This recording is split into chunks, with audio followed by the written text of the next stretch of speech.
Un accueil à domicile de 3 heures ensuite avec une TISF, donc une personne agréée qui vient quand on doit être présent et quand l'enfant est présent. Donc ils ont fait ça peut-être 3 ans, le temps qu'on soit sur Romans-sur-Isère. Du coup après on a dû quitter Romans, donc on a quitté Romans pour aller là où on est aujourd'hui. Et les visites, ils les ont totalement arrêtées depuis. Donc ça va faire 3 ans, ouais. On n'a pas revu Justine, ça va faire 3 ans. Et Nolan, il a été placé à ses 2 ans par les services d'AMO de Romans-sur-Isère sur les ondits d'un logement qui n'était soi-disant ni adapté ni assez propre pour eux. Bon, je leur ai demandé si chez eux c'était propre aussi, parce que c'est bien beau de dire que chez nous il y a du bazar. On a un petit garçon de 2 ans qui joue, qui ne va pas forcément jouer que dans sa chambre. Du coup, il vient là où il y a ses parents et non. Donc du coup, c'était ça, quoi. Les poubelles qui pouvaient traîner, ça. Oui, on nous a demandé au mois d'août, avant qu'il soit placé, on nous avait demandé de remettre l'état du logement en état. En attendant, ils nous avaient prêté une maison. Donc c'est ce qu'on a fait. On a fait toutes les conditions pour pas qu'on nous place. Et en septembre, ils ont fait la demande de mise en placement de l'enfant en disant qu'il fallait quand même qu'il y ait un cadre un peu plus sécurisé pour cet enfant.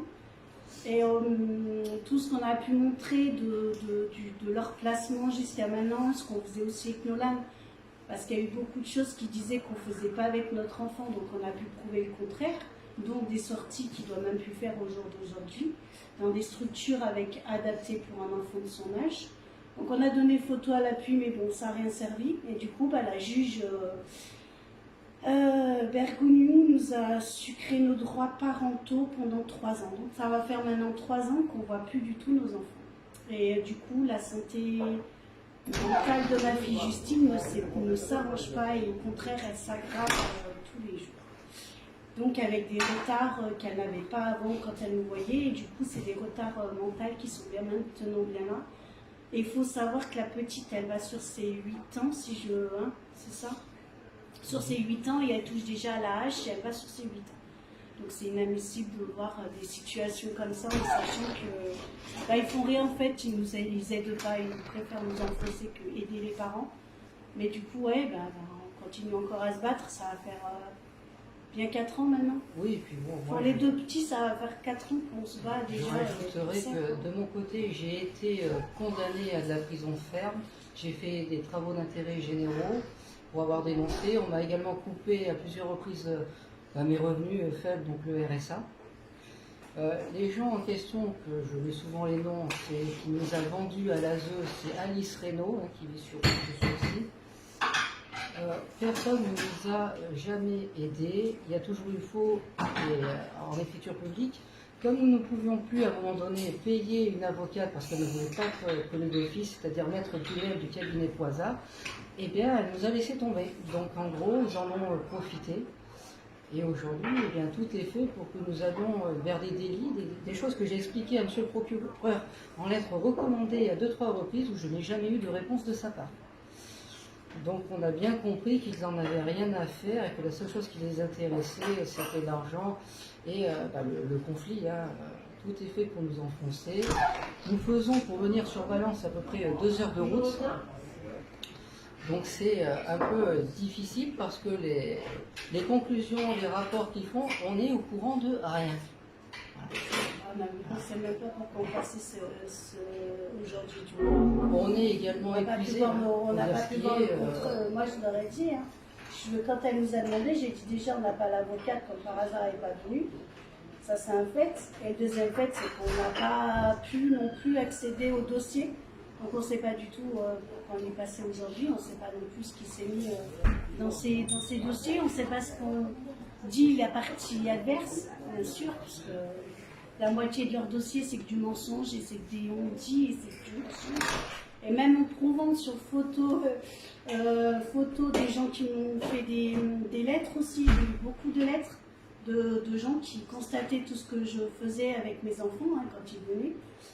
sur le bien-être de mes enfants, hein, sur le fait qu'ils n'ont jamais été de base en guillemets en danger quand ils étaient avec nous. Mais bah, en fait, les juges, ils s'en prennent pas compte. Est-ce que vous avez l'impression d'avoir été ciblé? Moi, j'ai toujours dit Oui, persécuté. qu'on s'en prenait vraiment à nous pour des choses qu'on faisait pas. Mais oui, ouais, bien sûr, on s'en prend à nous, ouais. Et ça depuis bien 4 ans maintenant. Ouais, 4 ans maintenant, on subit tout ça.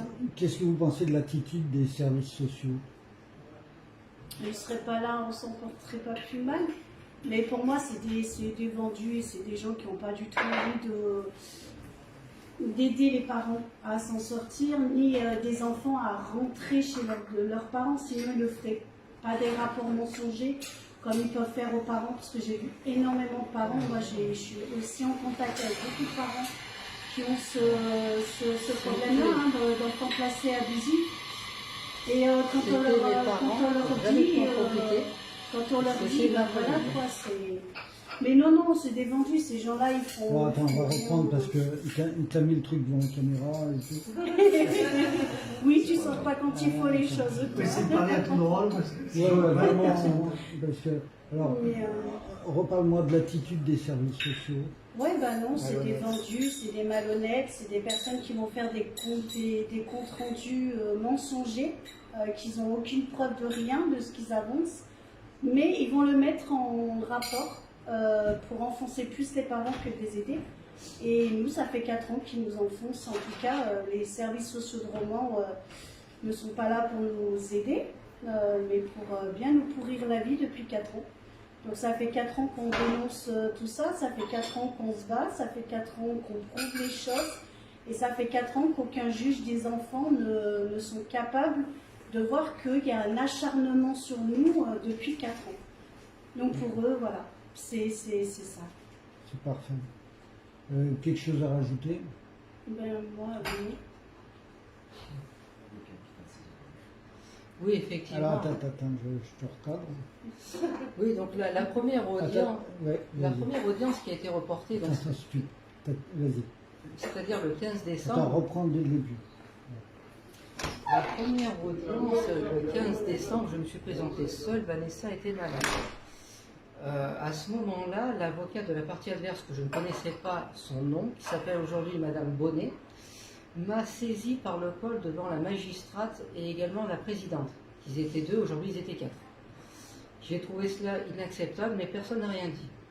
Bon, voilà. J'ai simplement pris mon dossier en disant que la seule chose qui comptait pour eux, c'était faire du faux et que c'était un véritable business.